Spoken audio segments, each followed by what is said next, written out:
आदाब। आज हम बनाने वाले हैं हलीम। तो हम हलीम बना रहे हैं 5 से 6 लोगों के लिए। थोड़ा सा ही हमें हलीम बनाना है। तो हलीम बनाने के लिए सबसे पहले इसके अंदर चाहिए होते हैं साबुत गेहूं। ये छिलका उतरे हुए गेहूं बड़ी आसानी से मार्केट में मिल जाते हैं। पहले तो बड़ी मुश्किल से घर में ही कूटते थे हवन दस्ते में और बोरी वोरी में बांध के पानी डाल के, लेकिन आजकल तो ये छिलका उतरे हुए गेहूं बड़ी आसानी से मार्केट में मिल जाते हैं। तो उसके लिए हमें ये 100 ग्राम गेहूं चाहिए। हलीम के बोल के आप बआसानी ले सकते हैं और उसको 3 से 4 घंटे के लिए पानी में भिगो के रख दें। ये हमारे भीगे हुए मौजूद हैं। तो इसके अलावा हमें चाहिए 2-3 तरीके की 4 तरीके की दालें। एक आध तरीके की कम भी हो तो आपको घबराने की या परेशानी वाली बात नहीं है कि बिल्कुल इसी तरीके की दालें होनी चाहिए। तो ये हमारे पास अरहर की दाल है, इसको सांबर दाल भी कहते हैं। सांबर सिर्फ इसी दाल का बनता है।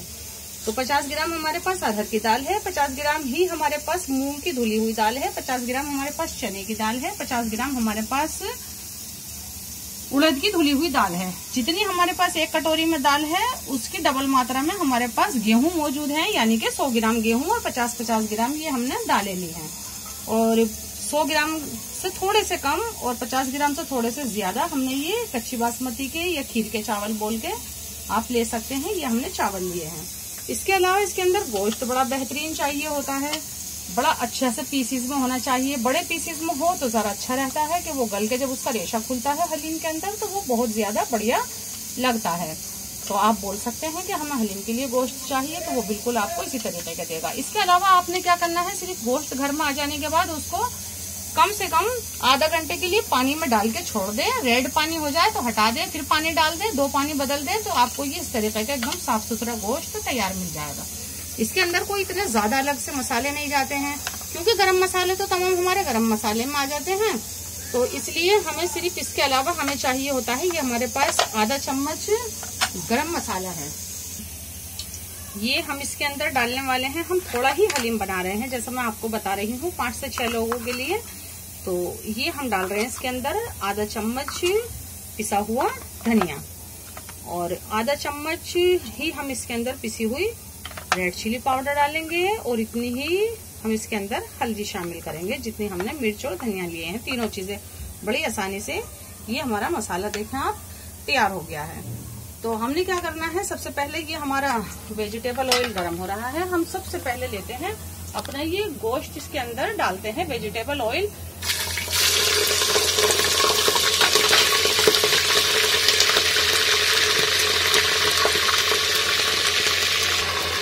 ये देखें आप, हमने सबसे पहले इसमें वेजिटेबल ऑयल डाला था।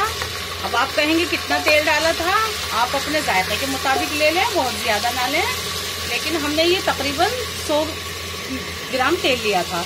ये हमने एक छोटी प्याज ली थी और हमने सबसे पहले इस प्याज को तल के बाहर निकाल लिया है। ये हलीम के ऊपर जो गार्निश करके इसको ऊपर से डाल के खाते हैं, आपके हलीम का ये 100 गुना जायका बढ़ा देगी, डबल जायका कर देगी। तो ये अलग से तल के हमने इसमें तल के निकाल लिया। प्याज तलते टाइम क्या होता है, ज्यादा तेल में प्याज तली जाती है तो बड़ी अच्छे से होती है। इस तरीके की प्याज, इसको बिल्कुल तेज ना होने दें, इसी तरीके की तल के इसको बाहर निकाल लें।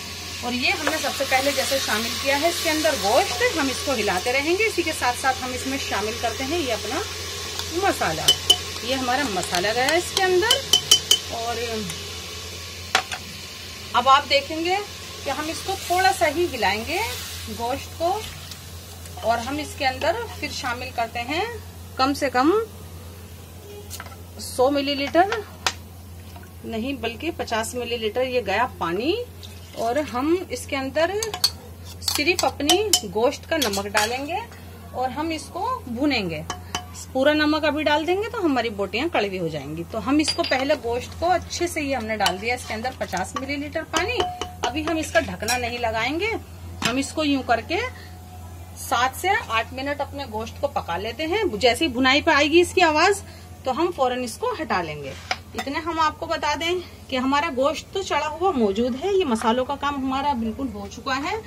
अब हम आपको इसके बारे में बता दें, गोश्त के साथ साथ हमने क्या डालने हैं, गेहूं डालने हैं। जैसा हमने बताया कि हमने इसको 2 घंटे 2.5 घंटे भीगा हुआ छोड़ दिया था।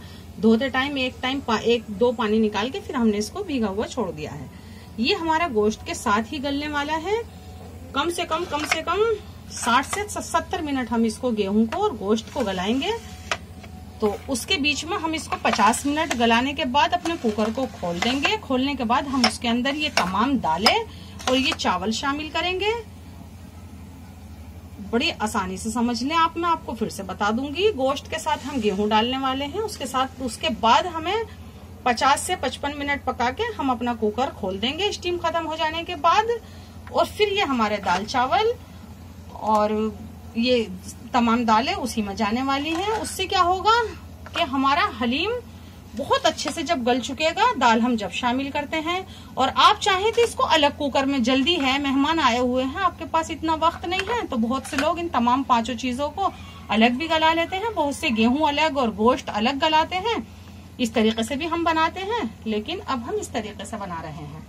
तो हम इसी में डालेंगे, बीच में खोल के हम इसको अलग से कुकर में नहीं पकाने वाले हैं। देखिए हमारे गोश्त भुनने की कितने अच्छे से आवाज आ रही है। ये हमारा गोश्त बिल्कुल भुनाई पर है, इसने अपना रोगन तार ये छोड़ चुका है साइड में। ये देखें, हम इसको और कस के भुनेंगे। और आप देखें कि ये हमारे जो दाल चावल और ये है, हम इसको तमाम को एक में मिला लेते हैं। तो जैसे मैंने आपको बताई है, सिर्फ 50-50 ग्राम दालें लेनी है, चावल 100 ग्राम लेने हैं आपने, और 100 ही ग्राम गेहूं लेने हैं। तो ये हम एक जगह मिला के रख देंगे। जब हमारा गोश्त और गेहूं पकते हुए 50 से 55 मिनट हो जाएंगी, तब हमें ये शामिल करना है। तो हम ये करते हैं साइड, और अब अपने गोश्त के अंदर डालते हैं। ये देखें कितने अच्छे से हमारा गोश्त भुन के तैयार है। गलने का कोई मतलब ही नहीं है, बड़े का गोश्त है, बहुत ज्यादा देर में गलता है। हम गला भी नहीं रहे थे, हम सिर्फ भून रहे थे। ये गए हमारे गेहूं इसके अंदर, जो के 100 ग्राम है।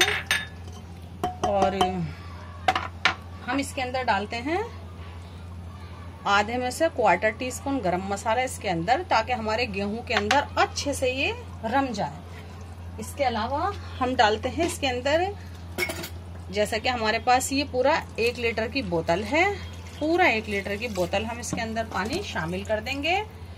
और वैसा आप देखें कि आपको कितना पानी डालना है। जैसा कि अब आप कहें कि हम इससे ज्यादा पका रहे हैं, गेहूं इससे ज्यादा है, गोश्त इससे ज्यादा है, तो आपको क्या करना है, आपको एक चीज करनी है, जितने आपके गेहूं हैं उससे आपको 15 गुना ज्यादा पानी लेना है। आपके एक कप गेहूं है तो आपने 15 कप पानी लेना है। इसी तरीके से ये गया इसके अंदर, जितने हमारे गेहूं हैं उससे 15 गुना ज्यादा पानी। और ये हम डालते हैं इसके अंदर अपने गेहूं का भी नमक, और दाल और चावल जब डालेंगे उसका नमक जब डालेंगे। हम इसको अब पका रहे हैं 50 से 55 मिनट। और जैसे ही, अभी हमारी हीट जो है तेज है, लेकिन जैसे ही इसमें प्रेशर बनेगा हम अपनी हीट को एकदम मीडियम कर देंगे। जितनी मंदी आंच पे गेहूं गलेंगे, गोश्त गलेगा, उतना ही वो रायकाई और बिल्कुल रेशा रेशा अलग हो जाएगा। ये बहुत ज्यादा जरूरी है। वैसे आप जानते ही हैं कि कोई कमी रह जाए या समझने में कोई बात हो तो हम है ना बैठे हुए।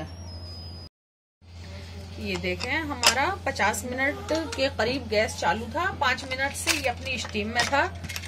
और हम इसको अब देखें, ये हमारे गेहूं बिल्कुल गल जाने चाहिए। जैसा मैंने आपको बताया था, पानी ज्यादा होना चाहिए, मीडियम हीट होनी चाहिए, वरना ये गेहूं लगने का बहुत ज्यादा डर रहता है। करीब करीब ये हमारे गेहूं गल चुके हैं, एक हल्की सी गांठ है जो ये अब हमारी दाल और चावल जो हैं 50-50 ग्राम जो हमारी चारों दालें हैं। एक आध दाल आपको ना मिले या आपके पास अवेलेबल नहीं है तो कोई बात नहीं है, आपका हलीम तब भी बन जाएगा। एक आध दाल आप फालतू डालते हो तो भी डाल सकते हैं, बशर्ते कि धुली हुई दालें होनी चाहिए। खिचड़े में तो हमारे छिलकों वाली दालें डल जाती हैं, लेकिन ये हलीम दलीम जो हम बनाते हैं तो उसके अंदर धुली हुई दालें ही बहुत ज्यादा अच्छी दिखती हैं। तो ये हमने इसको धो के और इसका पानी निकाल दिया था और फिर हमने इसको भिगो दिया था। 10 मिनट से ये भिगे हुए थे। तो आप देखेंगे ये हमारा आधा कटोरे के करीब थी तमाम चीजें। तो जितनी हमारी ये दाल और चावल सब चीजें थी उससे डबल हम इसमें फिर से पानी डालेंगे। 1.5 लीटर पानी हमने पहले डाला था, आधा लीटर पानी हम इसके अंदर अब डालेंगे। टोटल हमारे हलीम के अंदर हमने 2 लीटर पानी इस्तेमाल किया है। और हम अपनी दाल और चावल का नमक फिर से इसमें शामिल करेंगे और उसके अलावा भी हम इसको उबाल आने के बाद चख सकते हैं, या पूरा तैयार हो जाएगा आप कभी भी इसको चख सकते हैं। तो बड़ी आसानी से ये देखें, जैसे मैंने आपसे कहा था कि आप चाहें तो ये दाल चावल अलग से भी कुकर में गला के रख लें और दोनों को फौरन मिला लें और मिला के पका लें। इस तरीके से हम भी बनाते हैं जब जल्दी होती है, वरना तो इतने आराम से सुकून से एक ही बर्तन के अंदर पक जाता है। तो हम इस तरीके से भी पका लेते हैं। हम इसका फिर से ढकना लगाएंगे। 50 मिनट हमने अपने बड़े के गोश्त को और गेहूं को गलाया था बिल्कुल मीडियम हीट पर, और अब हम इसमें प्रेशर बनने के बाद फिर इसको एकदम स्लो कर देंगे अपनी हीट को, और हम पकने देते हैं इसको फिर से 25 से 30 मिनट के लिए, और ये हमें बेहतरीन हलीम मिलने वाला है। ये देखना, हमने इसको 20 मिनट हीट देके 5 मिनट के लिए इसी की स्टीम में छोड़ दिया था, और अब देखते हैं हमारे हलीम का क्या हाल है। आप देखेंगे हमारा हलीम कैसे शोरबे वाला सा महसूस देगा आपको, लेकिन हम इसमें देखिए यूं चमचा डालेंगे और यूं हिलाएंगे, बीच में से भी हिलाएंगे, बिल्कुल तली में से जाके हिलाएंगे, और ये हमारा हलीम, हमें ये एक तरीके से तमाम चीजें मिलानी हैं, और ये हमारा हलीम बिल्कुल तैयार है। ये देखें आप कितने अच्छे से ये छुटके, और कभी कभी खोलते हैं तो ज्यादा पतला होता है, तो आप इसको एकदम फुल फ्लेम करके और रख सकते हैं, तो आपको ये बिल्कुल ऐसा मिलेगा जैसे ये इस वक्त है हमारा एकदम बढ़िया से टाइट से हलीम।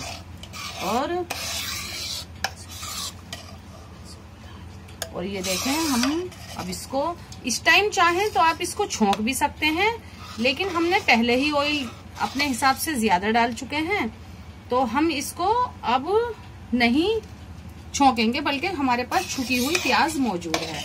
ये खाने के लिए अच्छे से बढ़िया से अब ये हमारा बचा हुआ गरम मसाला डालेंगे, और प्लेट पर भी थोड़ा सा हम डालेंगे। तो अब अपने खाने के लिए निकालें और डिश में निकालें, किसी भी चीज में निकालें। लेकिन एक बात मैं आपको और बताऊं, मैं इसके अंदर मसूर की दाल डालना भूल गई हूँ। आप मसूर की दाल भी 50 ग्राम ही ऐड कर लें। ये देखें हमारा गोश्त कितने अच्छे से गला हुआ हमारे पास मौजूद है, और आप देखेंगे कि हमने गेहूं 50 ग्राम लिए थे, तमाम चीजें वो 100 ग्राम लिए थे, और चीजें हमने आपको बताई दी हैं, और गोश्त हमने 400 ग्राम लिया था।